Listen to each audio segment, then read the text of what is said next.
From the 215 to 302, we kick some facts and talk the news. We keeping it real while acting a fool. So pardon my arrogance and let me holla at you. I'm gonna let you take the lead on this.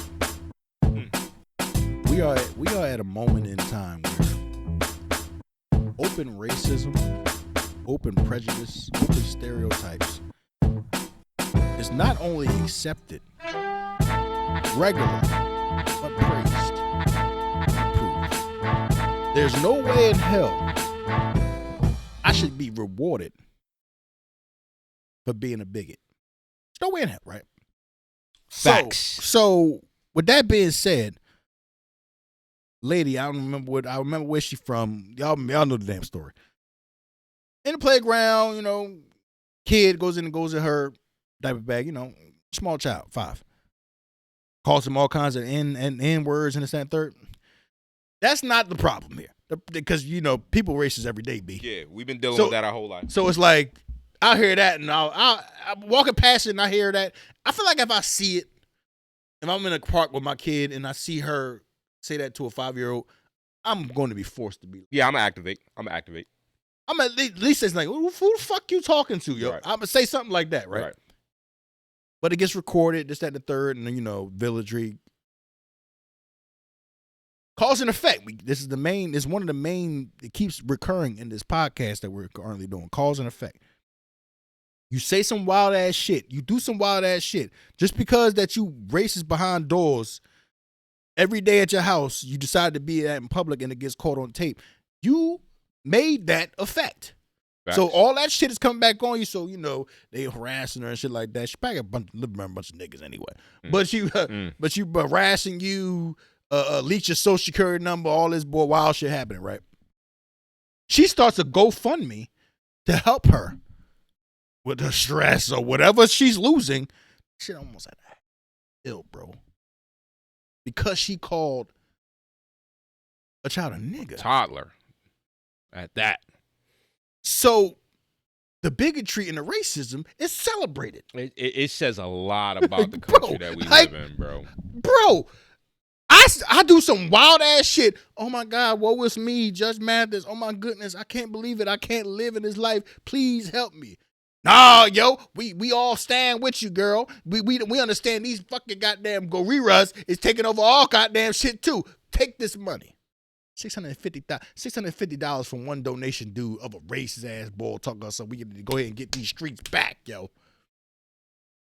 I've said it before and I'll say it again. Too many motherfuckers around here is walking around with taste in their mouth because it didn't get slapped out as an adolescent. Message. Times have changed. If you got roughed up a couple times as a kid, 9 times out of 10, you won't be the way you are. You won't be the way you are, yo. Everybody, there's always been closet racists. Well, I think, but they so open now, it's nauseating. Well, and that's what I was about to say. I think that even the closet racists, they still was getting handled back in the day. The difference is the leadership of this country right now. She said, I called it, only thing I did was called it what it is. If the leadership of the country does what they want, say what they want, move however they want, I dare you to G-check me, then why wouldn't the rest of the population, the constituents, do exactly the same? If my leader's doing it, then yeah, I can do it too. He wasn't moving like that when Obama was in office, bro. But again, was Barack walking around carrying himself dignified? He wasn't carrying him. That's a good point. He was carrying himself dignified as an upstanding citizen.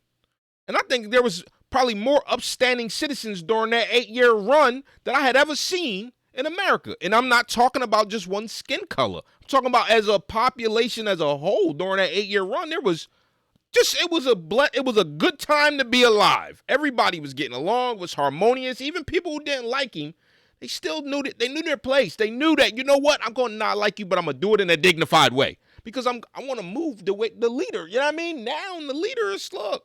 I do what I want, man. Fuck all you fucking monkey ass. Well, if you're doing it, then I can do it too. That's so crazy. You know how many charities out here? You know how many people that lost their child to gun violence, that lost their kid to war, to lost their child to malpractice, who actually need bread and start GoFundMe's and don't get nothing. Right. But you started GoFundMe out of hate. And your hate gets rewarded with more hate. It's egregious. It's got 1,000 in there. You didn't lose no limb. Your child is cool. All you think you doing is getting aired out like you should be aired out. And you get rewarded for that. She about to buy a new crib off of hate. You know what that does? That only pushes forward. I'm going to go ahead and finish this off. We're going to finish this shit off right here. It only pushes the narrative that negativity, clicks, hate will always get you a bag. And as long as it's getting you a bag, you're going to keep doing it. It's going to keep being hate, keep being negativity, keep being clout chasers. 100%. Unfortunately. 100%. Message. Unfortunately, that's got to be the moral that you got to learn from it. Hate it brings more unity than positive energy. They say all publicity is good publicity. Try to have good publicity, please. Go ahead, lead them out. Tell them to do what they like. I have been living a positive spin lately, man. I had a car accident like 6 months ago. Almost lost my life. That's part of the reason why we ain't been on the air. You know what I mean? Things get put in perspective real quick when you get them life jarring moments. I think the man upstairs, I'm still here, still able to keep living, but I appreciate life a lot more. Now, I'm going to come back to the positivity in a minute. Buy more guns. Keep your head on a swivel. Protect your neck. Protect your family. It's not going to get better before it get worse, people. So stories like this, I feel like they ain't going to go nowhere. They're going to keep popping up. I think the key is protecting your energy in these moments when it happened and not coming out on the short end of the stick, because realistically, we've been fighting an uphill battle for, I know, my whole life, and it's going to stay uphill. The only way to actually, I think, win is to know your higher purpose. You know what I mean? Live in that higher purpose. Focus them goals. Win at those goals. Every day. Every day. It's easy to feed into the negativity, and I think that the reality is that's probably what a lot of people want, is to get Sales. A whole race war, you know what I mean? A whole lot of people walking around mad at everything, mad at everybody, mad at, I got to pay $80 for, you know what I mean, the Switch. I got to do this. I got to do that. I think that's probably, we seen it in 2020. We seen the fear mongering. We seen the power of, let's scare people. We going to get the results we want based on fear. I don't see that changing no time soon. It's only going to get worse. Keep your head on the swivel. It's going to be fucking Dark Knight Rises all over again, man. It's going to be fucking niggas in the streets, fucking tanks and shit, talking about something. I was wondering what would break first. Your spirit or your body? Peer me out. Bitch.